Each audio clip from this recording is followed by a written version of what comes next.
One of the biggest myths about introversion, one I love to bust, is this: introverts can't be good presenters. Not only is that wrong, but the truth is introverts are often the most compelling people in the room when they learn to present using their natural strengths. So if public speaking or presenting to a big room feels like a stretch or a stressor for you, you're in the right place. Today, I'm going to teach you 5 steps you can take to become a more confident and powerful presenter and public speaker, all in ways that tap into your strengths. I'm Stacey Chazen, founder of the I Factor, and I help introverted professionals build influence, visibility, and leadership presence without pretending to be extroverts. Because when you learn to lead and communicate in ways that align with how you're naturally wired, everything changes: your confidence, your clarity, and your credibility. So let's be clear, powerful presentations aren't about being the loudest person in the room. They're about structure, thoughtfulness, and presence. And those just so happen to be introverted strengths. How about that? So here are 5 steps I teach my clients to present with power and presence, even if speaking up doesn't come naturally to them. Number 1, define your goal. Ask yourself, what do I want my audience to think, feel, or do when I'm done? Do you want buy-in, clarity, action, trust? Getting clear on this early on will help you stay focused and persuasive. When introverts prepare with intention, and let's be honest, we always prepare, we lead with focus and impact. Number 2, know your audience. This is the second power move. Understand who's in the room. What matters to them? What language do they use? What are they trying to solve? As an introvert, you're a researcher by nature. Use that strength to customize your message.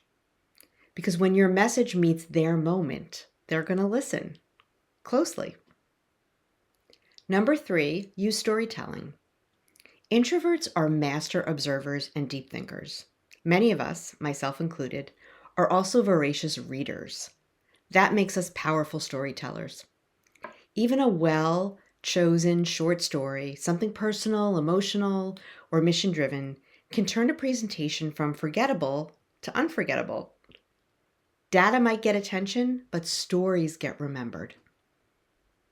Number 4, back it up with data. Once you've connected emotionally, bring in your evidence. But don't just present numbers, interpret them. Tell your audience why they matter. Introverts tend to be very good at interpreting numbers and using them to build our case. We also shine when we have the opportunity to go deep. Use that depth to show how your insights impact the bigger picture. And number 5 is KISS. Keep it short and simple. Strip away the jargon, highlight your key message. When you simplify complexity, you show leadership, and you keep your audience with you every step of the way. So let's recap. You don't need charisma to be compelling. You don't need volume to have authority. When you lead with clarity, insight, structure, and presence, you command the room. That's what real leadership looks like. And that's what introverts can absolutely do. So here's your introvert power practice for this week. Choose one upcoming meeting, update, or presentation, and run it through these 5 steps. 1, define your presentation goals. 2, describe who will be in your audience and what you want them to gain from your presentation. 3, identify stories from your own experiences that you can incorporate into your talk. 4, pull together data, even some simple numbers, that can support your message. And 5, consider what visual aids you can use to communicate more clearly and powerfully.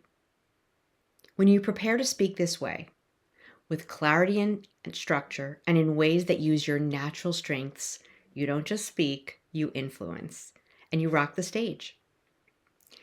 If this helped reframe how you think about presenting, hit like and subscribe.